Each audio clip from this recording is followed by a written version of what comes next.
Welcome back to Morning Live, and we are now in Richards Bay celebrating 40 years of it being a port. Now, what is a port without a port manager? So to explain to us what he does is Preston Nkomo, who's the port manager for Richards Bay. Preston, welcome to Morning Live, and congratulations on 40 years of Richards Bay being a port. Now tell us, what exactly does a port manager do? Thank you very much. Good morning, Morning Live. We are very, very excited about the port having achieved the milestone of 40 years. As a port manager, I'm responsible for overseeing the development of the port and also overseeing all the activities that happen around the port. Issues around exports and imports, leasing of land around the port for the tenants, and also some other customer-related matters, relationship building with the people that are using the port. Talk us through the 40-year celebrations that are about to begin here. Repeat that again. Talk us through the 40-year celebrations that are about to begin here. Basically, we are celebrating the growth that has happened in this area. We are celebrating the benefits that has been brought by the establishment of the port in this area and the industrialization of Richards Bay as a whole and the community as a whole. We are celebrating that. And we are looking forward to growth of this port to support the economy of South Africa, especially the export of bulk cargoes. Talking about those exports and imports, I believe there's some interesting developments that are proposed to take place around here. Yes, from time to time, we have got to review the capacity of the port, whether we can still handle materials that have got to be either imported or exported. So in that fashion, we have got to plan.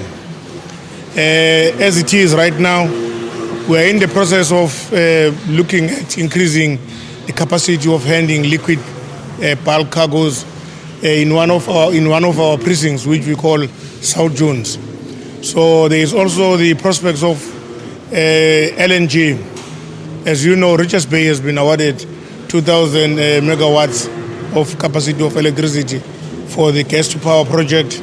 There is going to be a lot of interest in that gas to liquid project, and we still have got to develop other beds and other infrastructure to be able to support that. Now talk us through, okay, we are inside right now because it's raining and it's very windy outside, so you can't really see the ships, but talk us through how much cargo is exported and imported into this port every year. If I may just take last year, the throughput that has gone through this port was almost 100 million tons. That is the total of all the cargoes that have gone through here. We handled about 2,000 vessels, that come in and out of the port. In a month's time, we handle about 150 of them. And, that's a lot, If you think about the movement within this small space, we have got something like 22 pads where we pad the vessels, and we have got to use the pilots from this port to bring those vessels and to take them out, and also to move them, from bed to bed if there is a need of that nature. We also employ the use of the helicopter to be able to take the pilot to the anchorage to be able to bring the vessels into the port. So there is a lot of activity that is happening here. You mentioned those berths and the ships, but now I'm wondering, how do you prevent the ships running aground? There is monitoring of the depth within the port. There is maintenance of the channel, Even around the bed, we have got to ensure that we keep a certain level of depth, which you call it draft. So that is being monitored. From time to time, there is dredging, which is picking up of the sand, unrequired sand, and dumping out at sea, in compliance with the requirements of the authorities that are operative in that area. So there is always surveillance, taking of, monitoring of the levels of water, level of sand within the port, and closer to the pier so that you don't have grounding of vessels, in there. So safety is very, very, very important.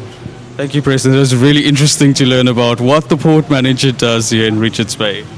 Oh, no, also thank you very much, for giving us the opportunity to be able to talk to you. We've got a number of things that if we had to talk, we could talk the whole day, my friend. Thank you. Thank you. That was Preston Nkomo, who is the ports manager here at Richards Bay. But let's give you more insight into Richards Bay. Transnet and other maritime companies have teamed up to make a difference in celebrating 40 years of Richards Bay as a port town. Now, the aim is to show school children, particularly those in surrounding rural areas, what career benefits the port's expansion can bring for them. Take a look. Our children are the rock on which our future will be built, our greatest asset as a nation. That is a quote from Madiba, who knew the importance of motivating a child to be their best. Transnet, together with other maritime companies, organized an expo for grade 9, 10 and 11 learners to show them the opportunities in this industry. The Deputy Harbour Master is one of those people. I'm the Deputy Harbour Master in the Port of Richards Bay. Basically, we take care of the ships and the ports and the safety. We make sure that everything is running smoothly. That is the running of tugboat, the running of the pilots, the dredging, everything. I work side by side with the Harbour Master in the port. I must say, this is an office job, so it's like more managerial. The most job that is I used to enjoy was piloting, because the train you get to apply your mind most of the time. During the expo, many presentations were made that inspired the learners. I want to give myself a chance after completing my matric to go in these careers of physical sciences and maths. I was interested in the career of diving, the people who work in the sea, the ones who are diving. I got interested. Firstly, I'm a feminist at heart, so I was very encouraged to see many women getting into careers that were traditionally known as being for men. Maritime pilots, captain, diving and everything, because many presenters today were females, so I was very encouraged. I know that my future is assured. I can be anything that I want. The sky is the limit. There is this problem that is with us from rural schools. The thing is, we usually go for jobs that are not in demand, that are outdated. So today, we got a lot of information about jobs that are in demand with a lot of vacancies. So we are going to go for fields that have jobs, where we are going to get job immediately after university, because it's such a waste of time that you're going to go to university and the second thing, you don't get a job. The local district director for education had this to say. Corporate business in the area have indicated to the Department of Education that as we are producing learners, they seem not to match the skill shortage they have, so that we had to put up more emphasis on maths and science. But two, we had to move on and say, how do we address the issue of maritime studies, so that we now have a joint venture with Transnet, in a way identifying two schools, that is Kombindlela and Siposetu, as a school that is going to ensure that they focus on maritime. The KwaZulu-Natal Sharks Board, for instance, is not just focused on sharks. We do commercial diving, but commercial diving is clustered into 3 streams: class 4, class 3, class 2. Right. So commercial diving, class 4. You're working in an aquarium, your job is to feed animals and so forth, take care of their habitats. Class 3, you're no longer much dependent on the gear and working small scale. So from class 3 to class 2, you are underwater working with ships. You're cleaning molds, removing mussels, making sure that the propellers are clean. The district mayor made this impassioned speech to learners. So these platforms are actually being made to actually assist you as you are going to take a decision of saying who am I and what do I want to do in order for me as an individual to build myself, to build my future.